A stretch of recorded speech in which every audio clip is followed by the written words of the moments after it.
Hi అండి. అందరికీ నమస్కారం. Welcome to my channel. ఈ వీడియోలో ఏపీ ప్రభుత్వ పెన్షనర్స్ అందరూ గూడా దీనిని ఒక రిజిస్టర్ లాగా భద్రపరచుకోవాలి. లేదంటే భవిష్యత్తులో అడిషనల్ క్వాంటమ్ ఆఫ్ పెన్షన్ మంజూరుకు ఇబ్బంది కలుగుతుంది. ఇంకా కొన్ని సందర్భాల్లో పెన్షన్ నుంచి కూడా రికవరీలు కూడా చేసిన సందర్భాలున్నాయి. మరి ఏంటిది అనేది వీడియోలో అయితే తెలుసుకుందాము. సో, వీడియో ఎక్కడే గాని స్కిప్ చేయకుండా ఎండ్ వరకు చూసేయండి. అప్పుడు ఇన్ఫర్మేషన్ పూర్తిగా అర్థమవుతుంది. అలాగే వీడియో చూస్తున్న ప్రతి ఒక్కరు వీడియోకి లైక్ చేయండి ఫ్రెండ్స్. ఈ వీడియోని తోటి ఉద్యోగ పెన్షన్ మిత్రులతో అయితే షేర్ చేయండి. కొత్తగా మన ఛానల్ చూస్తున్నవారు ఇంకా ఎవరైనా సబ్స్క్రైబ్ చేసుకోకుంటే వెంటనే మన ఛానల్‌ని సబ్స్క్రైబ్ చేసుకోండి. సో, దీని ద్వారా నేను చేసే ప్రతి ఒక్క వీడియో మీ వరకు రీచ్ అవుతుంది. ఇక ఆలస్యం చేయకుండా వివరాల్లోకైతే వెళ్ళిపోదాం. ఫ్రెండ్స్, ఇక విషయానికొచ్చినట్లయితే ఆంధ్రప్రదేశ్‌లోని పెన్షనర్స్ అందరూ తమ పీపీఓ డాక్యుమెంట్‌ను కేవలం ఒక సాధారణ కాగితంలా కాకుండా తమ జీవితకాలపు సర్వీస్ రిజిస్టర్ లాగా ఎంతో భద్రంగా ఒక రిజిస్టర్ రూపంలో భద్రపరచుకోవాలి. ఎందుకంటే భవిష్యత్తులో మీకు రావాల్సిన additional quantum of pension AQP మంజూరు కావాలన్నా, లేదా పొరపాట్లు దొర్లినట్లయితే పెన్షన్ రికవరీ వంటి ఇబ్బందులు రాకుండా ఉండాలన్నా ఈ డాక్యుమెంట్ అత్యంత కీలకం. ఏపీ పెన్షనర్లకు సంబంధించిన పీపీఓ అంటే పెన్షన్ పేమెంట్ ఆర్డర్స్. ఇది రిటైర్ అయిన ప్రతి ఉద్యోగికి ఏజీ ఆఫీస్ నుండి పెన్షన్ మంజూరు చేస్తూ జారీ చేయబడే ఒక అత్యున్నతమైన అధికారిక ఉత్తర్వు. మనం ఉద్యోగంలో ఉన్నప్పుడు మన వివరాలన్నీ సర్వీస్ రిజిస్టర్‌లో ఎలా ఉంటాయో, రిటైర్మెంట్ తర్వాత మన పెన్షన్ వివరాలన్నీ ఈ పీపీఓలో అలా ఉంటాయి. మరి సాధారణంగా మనం రిటైర్ కావడానికి కొన్ని నెలల ముందే మన పెన్షన్ ప్రపోజల్స్ సిద్ధం చేసి, మన సర్వీస్ రిజిస్టర్‌తో కలిపి ఏజీ ఆఫీస్‌కైతే పంపిస్తాము. అక్కడ ఉన్న అధికారులు మన సర్వీస్ మొత్తాన్ని క్షుణ్ణంగా పరిశీలించి, మనకు ఎంత పెన్షన్ రావాలి, గ్రాట్యుటీ ఎంత, కమ్యుటేషన్ ఎంత అనే వివరాలను లెక్కించి పీపీఓను జారీ చేస్తారు. ఈ పీపీఓ కాపీలు వివిధ కార్యాలయాలకు పంపిణీ చేయబడతాయి. అందులో మొదటిది మీ పర్సనల్ కాపీ. ఇది నేరుగా మీ ఇంటి చిరునామాకు రిజిస్టర్ పోస్ట్ ద్వారా వస్తుంది. రెండవ కాపీని మీ సర్వీస్ రిజిస్టర్‌తో జతచేసి మీరు రిటైర్ అయిన కార్యాలయ అధిపతికి డీడీఓకి పంపుతారు.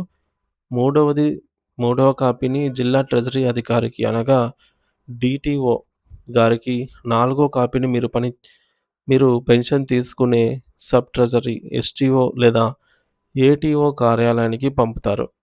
మరి మీరు అందుకున్న పర్సనల్ కాపీని తీసుకెళ్ళి మీ సబ్ ట్రెజరీ అధికారికి చూపిస్తే వారు జిల్లా ట్రెజరీ నుండి వచ్చిన వివరాలతో సరిచూసుకొని మీ కాపీ పైన ఒక ఎండార్స్‌మెంట్ అంటే ధృవీకరణ రాసి మీకు తిరిగిస్తారు.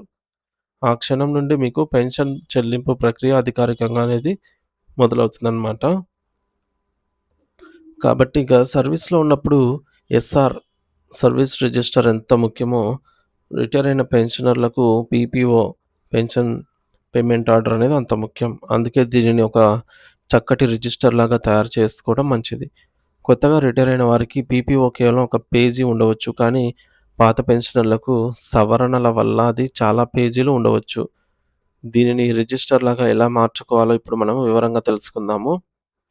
మొదట ఒక పేజీలో మీ పూర్తి వ్యక్తిగత వివరాలను పొందుపరచాలి. ఇందులో మీ పేరు, రిటైర్ అయిన తేదీ, అప్పటి మీ హోదా, మీ పనిచేసిన కార్యాలయం పేరు, రిటైర్ అయ్యే నాటికి మీ పే స్కేల్ మరియు మీ గ్రేడు, మీ ప్రస్తుత మరియు శాశ్వత చిరునామా, mobile number, Aadhaar number, pan number, blood group, bank ఖాతా నంబరు, ఐఎఫ్ఎస్‌సి కోడ్ ఇవన్నీ వివరాలను మరియు మీ బ్రాంచ్ వివరాలను స్పష్టంగా టైప్ చేయించి గానీ, లేదంటే అందంగా నీట్‌గా రాసి గానీ మొదటి పేజీలో పెట్టాలి.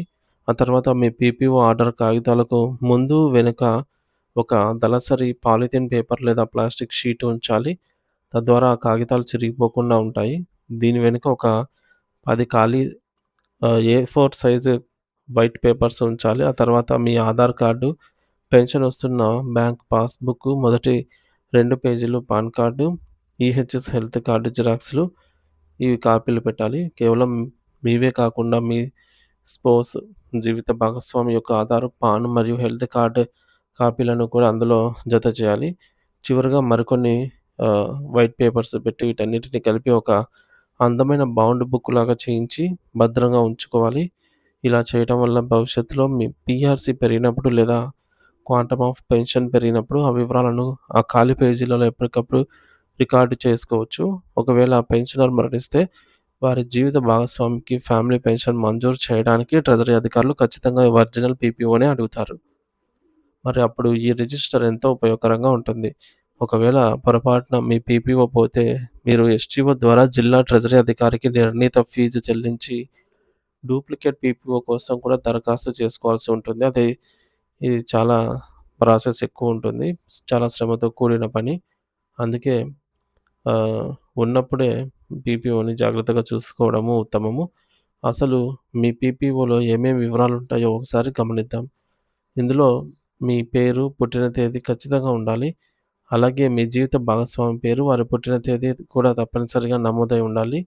స్పెల్లింగ్ పొరపాట్లు ఏమైనా ఉన్నాయో ఇప్పుడు సరిచూసుకోవాలి. పీపీఓలో ప్రధానంగా 3 అంశాలుంటాయి. మొదటిది సర్వీస్ పెన్షన్, రెండోది ఎన్హాన్స్డ్ ఫ్యామిలీ పెన్షన్, మూడోది ఫ్యామిలీ పెన్షన్. సర్వీస్ పెన్షన్ అనేది పెన్షనర్ బ్రతికున్నంత కాలం పొందే పూర్తి పెన్షన్. ఇది మీ సర్వీస్ కాలం మరియు రిటైర్ అయ్యే నాటికి బేసిక్ పే ఆధారంగా లెక్కించబడుతుంది. ఇక రెండవది ఎన్హాన్స్డ్ ఫ్యామిలీ పెన్షన్. పెన్షనర్ మరణిస్తే వారి వారసులకు కొంతకాలం పాటు పూర్తి పెన్షన్ చెల్లిస్తారు. ఉదాహరణకు 58 ఏళ్లకు రిటైర్ అయిన వ్యక్తి మరణిస్తే ఆయనకు 67 ఏళ్ళు వచ్చే వరకు లేదా 10 ఏళ్ల కాలం ఏది ముందైతే అంతవరకు పూర్తి పెన్షన్ ఇస్తారు. ఆ కాల పరిమితి ముగిసిన తర్వాత ఇచ్చేదే నార్మల్ ఫ్యామిలీ పెన్షను. మరి ఈ వివరాలన్నీ కూడా పీపీఓలో స్పష్టంగా ముద్రించబడి ఉంటాయి. ఒకవేళ మీ పీపీఓలో మీ భార్య లేదా భర్త పేరు తప్పుగా ఉంటే ఆహ్, సో, రేపు ఫ్యామిలీ పెన్షన్ మంజూరు విషయంలో తీవ్రమైన ఇబ్బందులే ఎదురవుతాయి అని తెలుసుకోవాలి. సో, బ్యాంక్ రికార్డులు, ఆధార్ కార్డ్ మరియు పీపీఓలో వీటన్నిటిలో ఒకేలాగా ఉండాలి. పేరు, స్పెల్లింగు, ఇంటి పేరు కూడా. ఇలాంటి తేడాలు ఏమైనా ఉంటే వెంటనే మీ డీడీఓ ద్వారా ఏజీ ఆఫీస్‌కు దరఖాస్తు చేసుకోవాలి మార్పు కోరుతూ. మీ సర్వీస్ రిజిస్టర్ మరియు ఒరిజినల్ పీపీఓను పంపి పేరు మార్పు చేయించుకోవాలి. అలాగే 2005 కంటే ముందు రిటైర్ అయిన వారి పీపీఓలలో జీవిత భాగస్వామి పుట్టిన తేదీ ఉండకపోవచ్చు. అలాంటి వారు ఆధార్, పాన్ లేదా స్టడీ సర్టిఫికేట్ ఆధారంగా ట్రెజరీ ఆఫీస్‌లో లేదా ఐఎఫ్ఎంఎస్ పోర్టల్‌లో ఇన్సిడెంట్ చేస్తే సరిపోతుంది.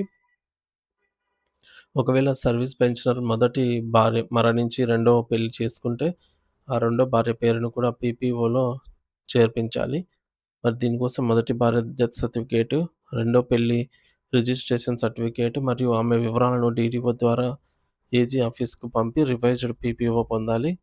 అలాగే నెలవారీ వచ్చే పే స్లిప్‌లలో ఏమైనా వివరాలు తప్పుగా ఉంటే పీపీఓ కాపీని జతచేసి ఎస్‌టీఓ గారికి విన్నవిస్తే వారు సరిచేస్తారు. గుర్తుంచుకోండి ఫ్రెండ్స్. పెన్షనర్ జీవించి ఉన్నప్పుడే ఈ సవరణలన్నిటిని పూర్తి చేయడం మీ కుటుంబానికి మీరిచ్చే అతిపెద్ద ఆస్తి లాంటిది. మరి మీ పీపీఓను ఒక పవిత్రమైన గ్రంథంలా భద్రపరచుకోండి. అది తదనంతరం మీ కుటుంబానికి ఆర్థిక భరోసానైతే ఇస్తుంది.